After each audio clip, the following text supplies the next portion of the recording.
സാധുദർശനം പാപവിമോചനം. പുണ്യാത്മാക്കളെ, ബ്രഹ്മാണ്ടത്തിൻ്റെ ലോകനായകനായി പ്രവർത്തിക്കുന്ന എല്ലാ ജീവരാശികളുടെയും അച്ഛൻ എന്ന പേരിൽ മഹാദേവൻ എന്നറിയപ്പെട്ടുന്ന ശ്രീ പരമേശ്വരന് ഏറ്റവും വിശേഷമായ മന്ത്രമാണ്, ഏറ്റവും ശക്തമായ മന്ത്രമാണ് ഓം നമഃശിവായ എന്ന പഞ്ചാക്ഷരി മന്ത്രം. വാമദേവ ഋഷി പങ്ക്തി ചണ്ഡ സദാശിവരുദ്രോ ദേവത എന്ന് ന്യാസം ചെയ്തുകൊണ്ട്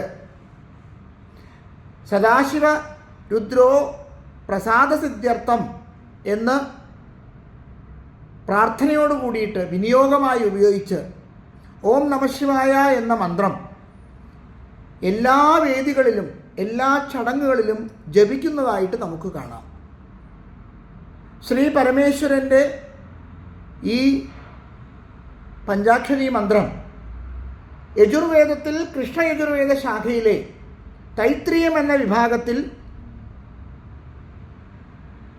ശ്രീരുദ്ര പ്രശ്നത്തിനകത്ത് നിന്ന് 8ാമത്തെ അനുഭാഗത്തിൽ നിന്ന് എടുത്തിട്ടുള്ളതാണ് എന്ന് നമുക്ക് കാണാനായിട്ട് കഴിയും.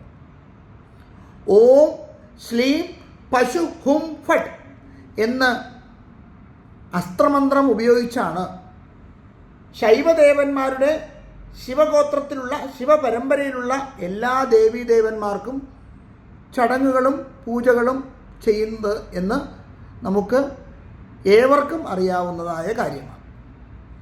ഭഗവാൻ പരമേശ്വരന് തൻ്റെ സദ്യോജാതൻ, വാമദേവൻ, അഘോരൻ, തത്പുരുഷൻ, ഈശാനൻ എന്ന 5 മുഖങ്ങൾക്കും അസ്ത്രമന്ത്രമായിട്ട് ഉപയോഗിക്കുന്നത് ഓം ശ്ലീം പശു ഹും ഫട്ട് എന്നതാണ്.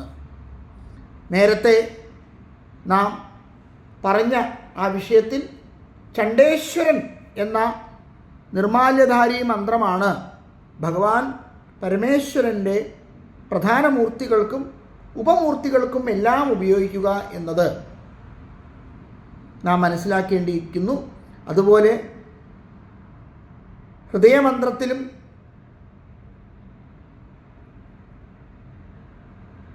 അങ്കുഷ്ടാദി മന്ത്രങ്ങളിലും ഉപചാര മന്ത്രങ്ങളിലും എല്ലാം തന്നെ അവസാനം അക്ഷരി മന്ത്രം ചേർക്കുക പതിവാണ്. ഷോഡശോപചാര പൂജകളാണെങ്കിലും ആയുധമന്ത്രങ്ങൾക്കുള്ള പൂജകളാണെങ്കിലും എല്ലാം തന്നെ ഓം നമഃശിവായ മന്ത്രം ഉപയോഗിക്കുന്നതായിട്ട് കാണാം. ശ്രീ പരമേശ്വരനെ ശ്രീരുദ്രം ചമകം എന്ന മന്ത്രവിഭാഗത്തിലൂടെയാണ് കലശാദി പൂജകൾക്കെല്ലാം ഏറ്റവും കൂടുതൽ ഉപയോഗിക്കുന്നത്. ശ്രീരുദ്രവും ചമകവും പല രീതിയിൽ ചൊല്ലുന്നതായിട്ട് നമുക്ക് കാണാം.